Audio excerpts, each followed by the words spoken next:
YouTube. This is JP963 here. Hello everybody. This video will be my next in the line of economic collapse preps, and this video is going to be about medical supplies. First off, I'm just going to run through this stuff real quick because there's quite a bit. I would recommend having some sort of handbooks, any type of first aid handbooks, CPR handbooks, or even just any type of first aid type handbooks. I have quite a few different little handbooks, but this is just a couple. Again, this is not all my preparations, but this is just a few items to maybe give y'all a little insight into what I have for preparations, and maybe something to consider for y'all to have in your preparations. So and also I have it's a Better Homes and Gardens Family Medical Guide. It's this thing is packed full of useful information, especially in a disaster type situation or economic collapse or raw type situation. And here's a few other goodies that may give y'all ideas that put in yours. So here's I recommend cold compressed packets. I have a few of those, and just for thoughts, maybe if you're having to treat a few people, wounded people or whatnot, maybe having a hairnet. And I don't know if you can see this very good or not, but this is for traveling. It's a little air pillow. You can blow it up, or say maybe somebody has a neck injury, to help support their neck. It's just a thought. Possible IV bags, or it could be doubled for sanitation. Say you needed to, maybe clean up or whatnot. You can boil some water, make sure it's good and sterile, hang it up, and use this for get somebody to hold it for you. Maybe some hands-free washing of your hands and scrubbing down before performing any type of services to individuals that need some first aid treatment. Second thing, or next up to consider, are different types of knee pads or elbow braces. And I would recommend everybody have a good stockpile of ACE bandages. These things can be reused and reused and reused for many years. Quite a few of these that I have, we've had for years and years, and they still work great. Again, this is a wrist brace. Never know. And these right here, both of these two items, are arm slings in case somebody breaks an arm. And just a thought, these here are for traveling. Get them on airlines. They hand them out most of the time. I don't like to fly, but I had a friend of mine give this to me. But in a situation where a person suffered some type of injury and may have been blind, or some type of trauma to the eye, it may be a good idea to have something to block out light. Like I said, these are just items for you to consider. Maybe this will give you some ideas, and hopefully maybe you'll get some good information off this video, and it'll help you better prepare yourself on ideas on what to have in yours.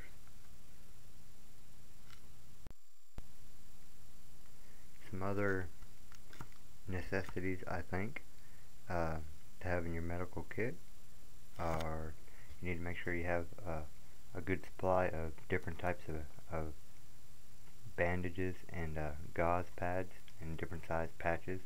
You never know what's going to happen. You may need small pads for absorbency, or you might need big pads. As you can see right here, these are, I've got some really big pads, some medium, small, and you need to make sure you have a good supply of band-aids. We got some eye patches, alcohol prep pads.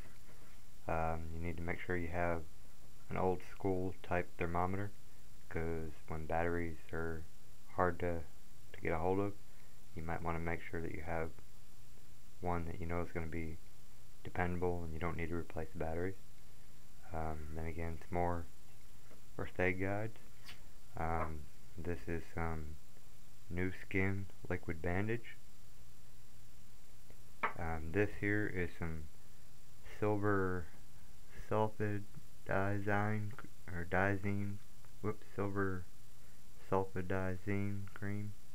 I'm not sure exactly how it's called or what it's called, but it's very good for burns. You want to make sure you have a good stock of waterproof bandage tape. Just some other thoughts: some calamine lotion, hydrogen peroxide, isopropyl alcohol, some more alcohol.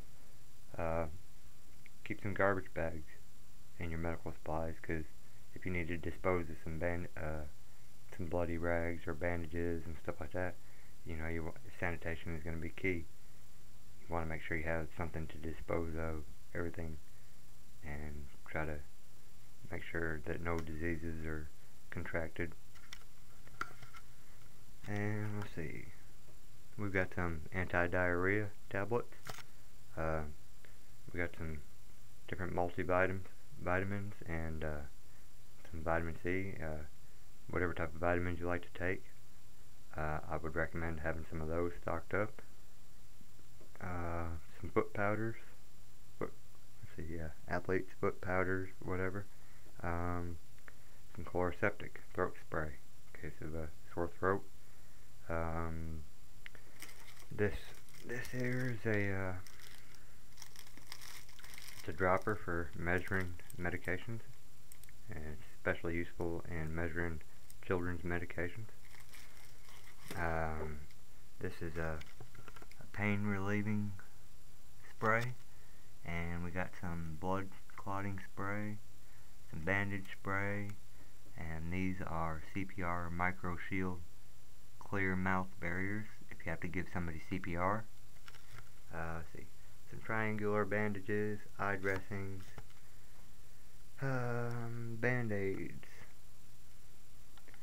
and some more absorbent cottons, band-aids, gauze rolls, more band-aids, more gauze, more gauze, more gauze, more gauze, and definitely need to have some latex gloves for protection, sanitation. And let's see, we got some bandage compress, gauze compress, insect bite and sting relief, tourniquet and forceps, gauze bandage, and you want to have some hand sanitizer. And some more thoughts are muscle rub cream. You notice this is Dollar General store brand. I didn't spend a whole lot. Most of this stuff sometimes you can find for $1 or $2. It's worth it just to have it on hand.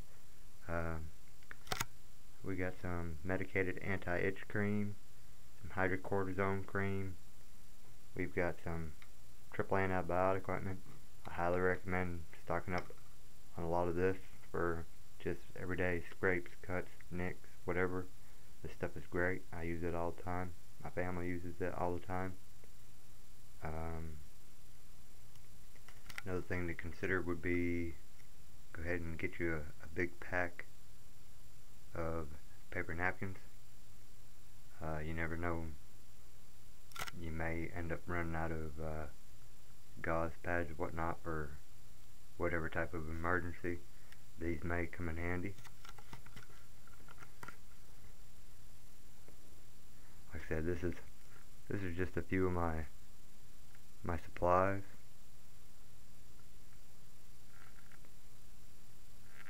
And this is just what I have.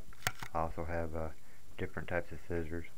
I have hemostats for clamping, some crazy glue for emergency where you gotta glue a wound shut to stop bleeding.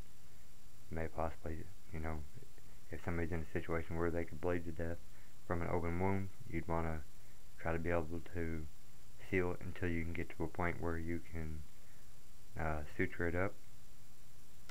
So, like I said, once again, these are just some ideas that I'm offering. My recommendations for people to consider to put in their first aid kits.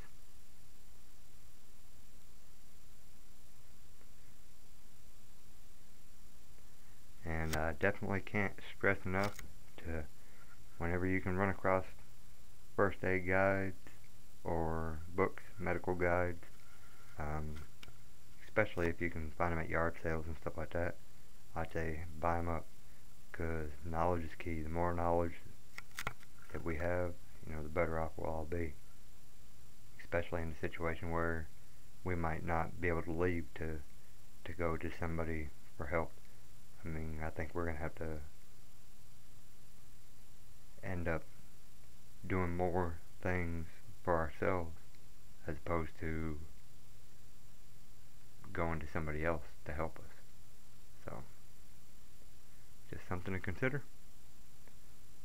And I'd like to thank y'all for watching. If there's anything else that you think that I should have added to my medical kit or my medical supplies, just leave any questions or comments. Thank you. I'd just like to remind everybody to cherish your friends and your family, because what you have today might not be here tomorrow. Y'all take care, be safe, and God bless. Thanks for watching.